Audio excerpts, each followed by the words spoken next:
ఓం నమ శివాయ శ్రీమాత్రే నమ. మిత్రులకి శ్రేభిలాషులకి అలాగే నేను ఎంతగా ఆదరిస్తున్న యూట్యూబ్ ప్రేక్షకులందరికీ కూడా పేరు పేరు ధన్యవాదాలు. మిత్రులారా, మీ అందరికీ పరాదేవత ఎల్లవెల్లలా మీతో ఉండి మీ మనోవాంఛ నెరవేర్చాలని మనస్ఫూర్తిగా కోరుకుంటున్నాను. ఈ షార్ట్ వీడియోలో గురువు గారు, మాకు శత్రువు చాలా ఇబ్బంది పడుతున్నాడు, మేము అతనిని నియంత్రించాలి, అంటే అతని మనస్సుని నియంత్రించాలి, మా మీద అతని యొక్క ప్రభావం ఉండకూడదు, దానికి ఏదైనా తేలికైన మంత్రం ఉందని అడిగారు. ఖచ్చితంగా ఉంది. తంత్రశాస్త్రంలో ఈ మంత్రము రక్షా మంత్రం అంటారు. అంటే మనకి సొంత రక్షణ కోసం మాత్రమే ఉపయోగించే మంత్రం. అలాగని చెప్పి మనకి ముక్కు ముఖం తెలియని వాళ్ళని మనం శత్రువుగా భావించి ఇబ్బంది పెట్టడానికి మాత్రం కాదు. అలా ఇబ్బంది పెట్టడానికి ప్రయత్నం చేస్తే ఇది ఫలితాన్ని ఇవ్వదు. అలాగే మీకు ఈ వీడియో నచ్చినట్లయితే లైక్ చేయండి, ఛానల్ని సబ్స్క్రైబ్ చేసుకోండి, పక్కనే ఉండే గంట సింబల్ని యాక్టివేట్ చేసుకొని 10 మంది మిత్రులకి ఈ వీడియోని షేర్ చేయండి. అలాగే మీకు ఎవరికైనా జాతక పరిశీలన కానీ సమస్యల గురించి తెలుసుకోవాలనుకుంటే వీడియో డిస్క్రిప్షన్లో నెంబర్ ఇచ్చాను, ఆ నెంబర్కి కాంటాక్ట్ చేయండి.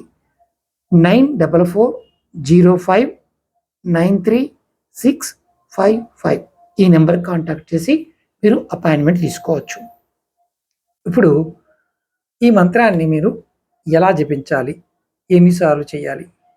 ఇక్కడ మంత్రాన్ని ఆ వ్యక్తి పేరు కూడా అనుకోవాలి.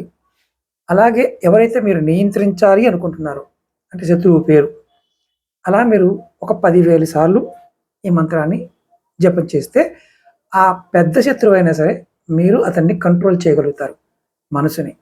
మంత్రం వచ్చి ఓం నమో భగవతే, ఆ వ్యక్తి ఉదాహరణకి నేను రామ్ అనుకోండి, రాము రామస్య, ఓం నమో భగవతే రామస్య బుద్ధిస్తంభయ శత్రు ఫట్ స్వాహ.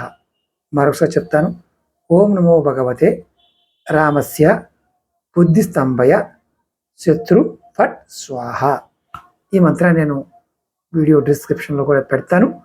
మనం వీడియో డిస్క్రిప్షన్లో బ్రాకెట్లో అమక్ అని ఉంటుంది, అంటే నేను ఆ వ్యక్తి చేస్తున్నాను కాబట్టి ఆ వ్యక్తి పేరు అమక్ అని ఉంటుంది. మీరు అక్కడ నేను ఎక్స్ అని పెడతాను, అది మీరు ఆ వ్యక్తి పేరుని యాడ్ చేసుకొని చేయండి. ఆ శత్రువు మీకు ఇబ్బంది పెట్టకుండా మీకు అద్భుతంగా సహాయం చేసే విధంగా కూడా మారుతుంది. ఓం నమః శివాయ శ్రీమాత్రే నమః.